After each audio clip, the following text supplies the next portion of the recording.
선지자는 남유다 사람입니다. 그런데 그 남유다 사람인 아모스 선지자가 지금 북이스라엘에 와서 하나님의 심판을 선언하는 이유에 대해서 지금 말을 하고 있습니다. 답은 8절에 있는 것처럼 사자가 부르짖고 있는데 왜 두려워하지 않느냐. 주 여호와께서 지금 선지자를 통해서 7절에 있는 것처럼 심판하실 때에는 반드시 그 종인 선지자들에게 미리 알려주신다라고 하신 것처럼 나를 통하여 하나님이 너희를 심판하신다는 것을 말씀하고 있는데 왜 예언하지 않겠느냐라고 하는 답을 내어놓고 있습니다. 결국 이 말은 하나님께서 이미 너희를 심판하시기로 결정하셨고 그것을 나를 통하여 전하라고 하시니 내가 전하는 것인데 왜 그 하나님의 심판 선언에 대해서 두려워하지 않느냐라고 하는 책망입니다. 특별히 우리가 3절부터 7절까지의 6절까지의 말씀에는 7개에 걸친 수사학적인 질문이 나옵니다. 수사학적이라는 말은 답이 담겨 있다는 얘기예요. 잠깐 보시면 3절에서 어떻게 4절부터 어찌라고 하는 단어를 빼고 보시면 답은 아니다라고 하는 답이 공통적으로 나옵니다. 서로 약속도 하지 않고 두 사람이 갈 수 있느냐? 아닙니다. 숲속의 사자가 먹이를 잡지 않고서 울부짖겠느냐? 아닙니다. 젊은 사자가 잡은 것도 없이 굴에서 소리를 지르느냐? 아닙니다. 새가 미끼도 없는 덫에 걸리느냐? 아닙니다. 아무것도 걸린 것이 없는데 덫이 튀어오르겠느냐? 아닙니다. 나팔을 불어 경고하는데 백성이 두려워 떨지 않느냐? 아닙니다. 여호와께서 보내시지 않았는데 성에 재앙이 내리느냐? 아닙니다. 라고 대답을 한다는 겁니다. 이것은 아이들도 다 아는 얘기입니다. 그들의 일상 속에서 이 부분은 충분히 공감하고 대답할 수 있는 내용들로 질문을 던집니다. 그런데 왜 너희는 깨닫지 못하느냐? 너희는 두려워하지 않느냐라고 강조합니다.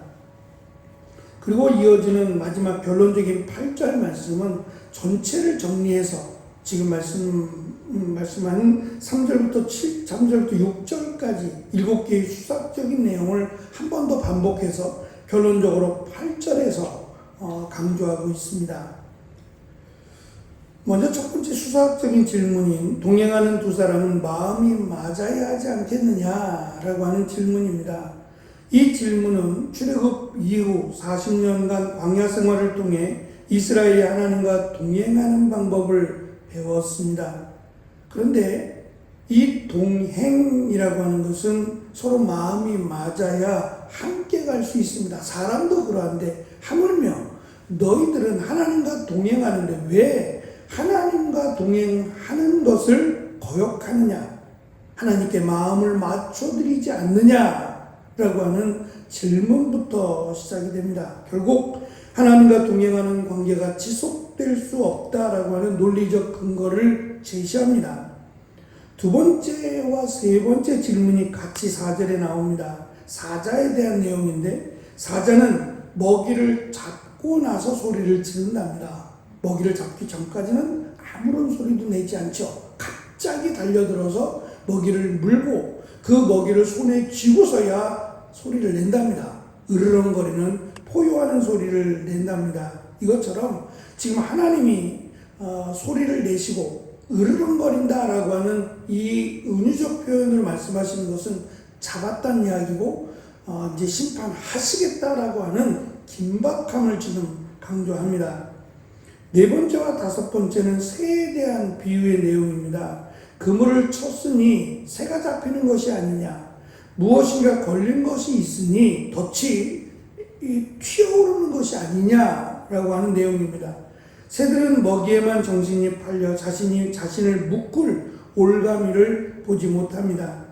선지자는 이스라엘이 이처럼 어리석은 새들로 묘사를 해서 사치와 풍요로움 같은 세상적인 만족을 쫓다가 그것이 자신들의 죽음을 초래한다라는 사실을 다시 한번 경고합니다.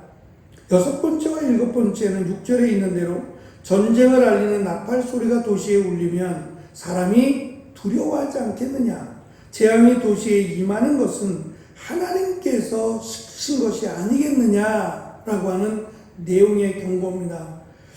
앞에서 말씀드린 것처럼 이스라엘 백성들은 하나님의 백성, 하나님의 택하신 백성, 거룩한 백성이라고 하는 자부심이 있었어요. 또한 성전이나 자신들의 종교적 제의나 또는 율법이나 할례나 절기나 이런 것들을 통해서 그런 것들이 남아있고 고개만 돌리면 얼마든지 이런 것들이 보여지니 하나님이 우리를 심판하지 않는다고 생각을 했습니다. 하지만 그건 그들의 착각이었죠.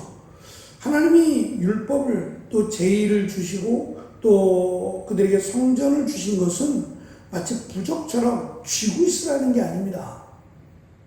살아계신 하나님이 이것을 통해서 그들과 함께 하시고 역사하신다는 징표입니다. 그런데 그것을 모양으로만 취하고 그것을 갖고만 있으면 된다라고 생각하는 것이 큰 문제였고 심판을 받게 되었다는 얘기입니다.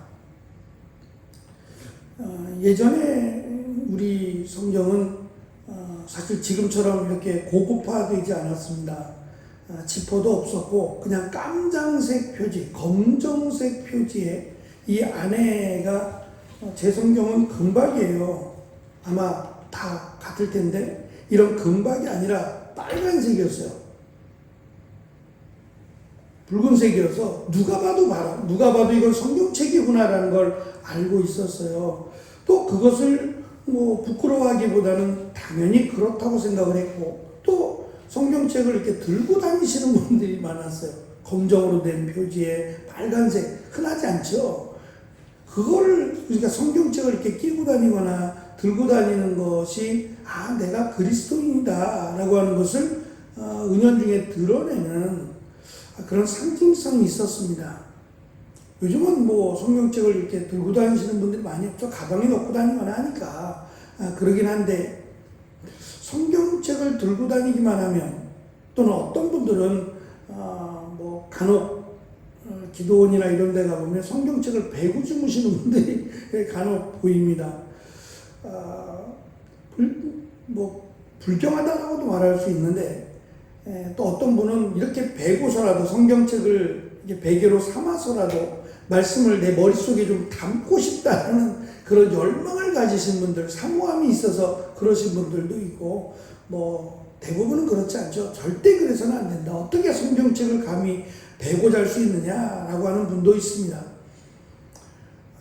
모양이 아니라 내가 그리스도인이라고 하는 것은 모양만으로 결정되는 건 아닙니다. 모양도 필요하지만 결국은 그에 합당한 삶이 훨씬 더 중요한 것임을 강조하고 있습니다.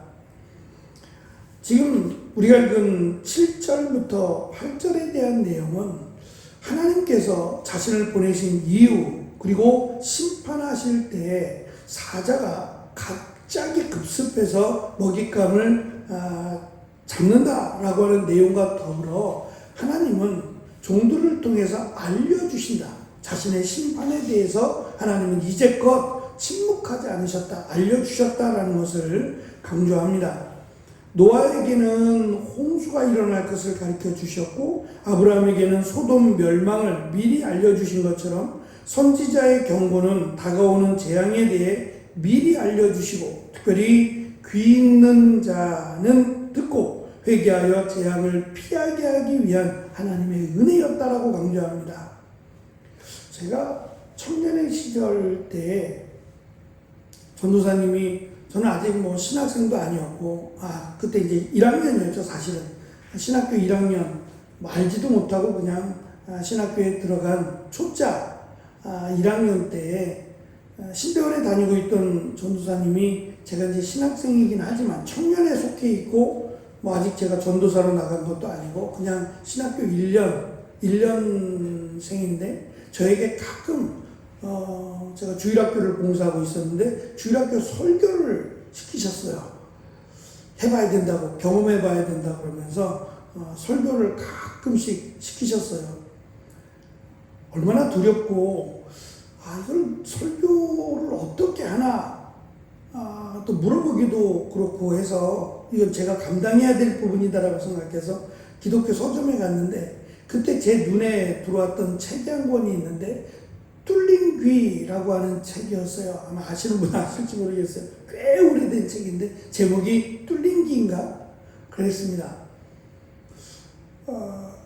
귀가 뚫려 있다 라고 하는 것은 들을 귀가 있다는 얘기입니다. 하나님의 말씀을 들을 수 있는 귀를 상징적으로 의미하는 내용입니다. 귀가 있다고 다 듣는 건 아닙니다. 이스라엘 백성들이 꼭 그랬다는 거죠. 하나님이 말씀하시는데 그 말씀을 그냥 듣고 흘려버리는 겁니다. 그것이 결국 하나님의 심판을 맞닥뜨리게 된 이유이기도 하고 하나님의 경고를 무시한 결과이기도 합니다. 하나님의 은혜를 그들은 거역했고 기억하지 못했으며 그 은혜를 무시했다는 것이 결국 그들이 하나님의 심판을 받은 가장 중요한 이유이기도 합니다. 사실 교만은 멀리 있는 것이 아니라 아주 가까운 곳에 있습니다. 내가 하나님의 은혜를 기억하지 못하는 순간 교만은 나와 친구가 된다는 겁니다. 그래서 내가 늘 하나님의 은혜를 기억하고 하나님의 말씀을 들을 수 있는 귀가 있고 그 말씀이 내 안에서 뿌리를 내리고 자라게 될 때 우리는 겸손해질 수 있다라고 하는 말씀을 받을 수 있습니다. 결국 하나님의 심판에 대한 경고를 무시하고 하나님의 은혜를 기억하지 못함으로 이 북이스라엘은 하나님의 심판 앞에 놓이게 되었다라고 하는 것을 다시 알려줍니다. 결국 이 말은 하나님의 심판 앞에서 회개할 수 있는 기회를 또다시 주고 계시다라는 것을 우리는 알 수 있습니다.